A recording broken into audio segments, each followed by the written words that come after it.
মানে হাতীমৰা মন্দিৰত আহিছিলোঁ। মন্দিৰত আহি পেলাই মন্দিৰৰ বেক চাইডে বহি আছিলোঁ। এয়া মায়ে মন্দিৰৰ বেক চাইড পৰিৱেশ মানে এয়া ব্ৰহ্মপুত্ৰ চাইছোঁ। পৰিৱেশবোৰ কিমান সুন্দৰ, কিমান ধুনীয়া, কিমান মনোমোহক, কিমান ধুনীয়া হাৱা মাৰি আছে এই গছ গছনি। এয়া হৈছে মায়ে মন্দিৰ, এয়া বাবাৰ মন্দিৰ।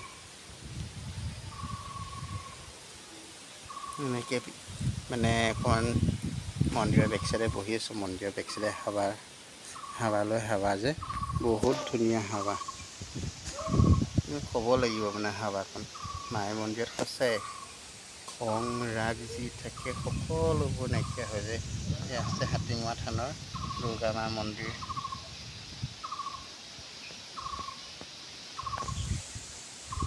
বহুত ভাল লাগে মায়ে মন্দিৰত। আপোনালোক যদি অহা নাই আহিবচোন, কিমান ভাল লাগে, কিমান মনোমোহা দৃশ্য। এই মন্দিৰত আহিলে দেহপ্ৰাণ সঁচাই আনন্দৰে ভৰি পৰে। আপোনাৰ মনত যদি কিবা দুখ বেদনা থাকে সকলোবোৰ নিতাল হৈ পৰিব, মানে ঠাণ্ডা হৈ পৰিব। খং ৰাগ একেবাৰে মায়ে ৰাখি দিয়ে মানে।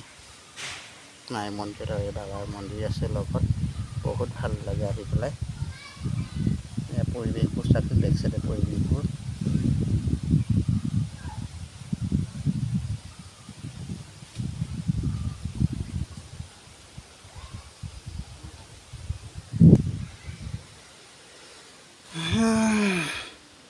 বহুত শান্তি লাগিলে। বহুত দিনৰ মূৰত আহিলোঁ মানে।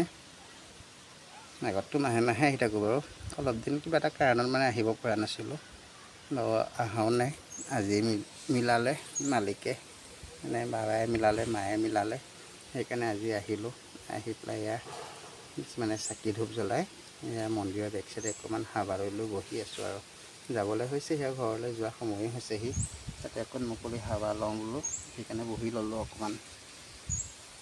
তাতে দুৰ্গা পূজা আহি আছে নহয় জানো, আৰু মায়ে মন্দিৰত দৰ্শন কৰি ল'লোঁ। এইবাৰ মহালয়ত আহিব নোৱাৰিলোৱেই, পৰিস্থিতি বহুত গৰম হৈ আছিলে গম পায়েই। বাকীখিনিতো ক'বলগীয়া নায়েই বাৰু। আৰু এতিয়া যেতিয়া অকণমান পৰিস্থিতি ঠাণ্ডা হৈছে, সেই মন্দিৰত আহি মায়ে ওচৰত দৰ্শন লৈ ল'লোঁ।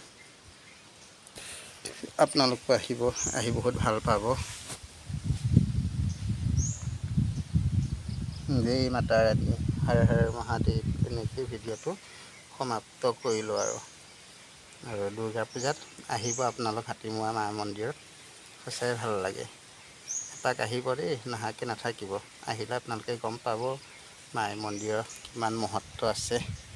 বহুত মহত্ব আছে বাৰু। আপোনালোকে মনত যি আশা লৈ আহিব, এই আশা সম্পূৰ্ণ আশা হাতীমৰা মন্দিৰত মানে পূৰ হ'ব।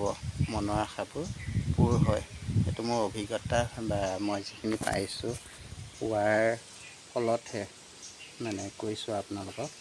আপোনালোকে আহিব, বহুত ভাল পাব। কিন্তু এতিয়া এনেকেই মাতা ৰাণীৰ নাম লৈ, জয় মাতা ৰাণী, হৰ হৰ মহাদেৱ বুলি কৈ ভিডিঅ'টো ইমানতে সমাপ্ত কৰিলোঁ আৰু।